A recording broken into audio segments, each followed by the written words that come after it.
একটু অর্গানাইজলি দাঁড়ান, কথা বলেন, তাইলে তো জিনিসটা কিন্তু গ্যাদারিং কিন্তু ইউজ, ঠিক আছে? তো এই গ্যাদারিং কে যদি আপনারা শক্তি হিসাবে মানে এক্সপ্রেস করতে চান, তাহলে তো আপনাদেরকে একসাথে থাকতে হবে, সুন্দরভাবে থাকতে হবে। আর আরেকটা বিষয় আমি বলি, আমি যা দেখলাম এতক্ষণ ধরে আমি ফলো করতেছিলাম যে এখানে আপনি, আমি, আমরা সবাই আওয়ামী লীগের কর্মী, এভরিওয়ান। এবং আওয়ামী লীগ মানে কত বড় সংগঠন, মানে এটার ব্যাপ্তি কত বড়। এই আওয়ামী লীগ কিন্তু দেশ স্বাধীন করছে এই বাংলাদেশের। এখন এই মুহূর্তে 70 থেকে 80% লোক বাংলাদেশে আওয়ামী লীগের সাপোর্টার। It's huge. জয় বাংলা। ঠিক আছে, এটা এত বড় একটা সংগঠনের কর্মী হিসেবে আমরা সবাই করি।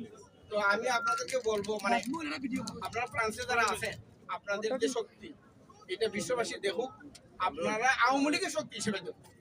আমি মানে আশ্চর্য হয়েছি, আমি কয়েকবার না করছি, আপনারা একটা ইউটিউবারকে নিয়ে অবসেশনে ভুগতেছেন।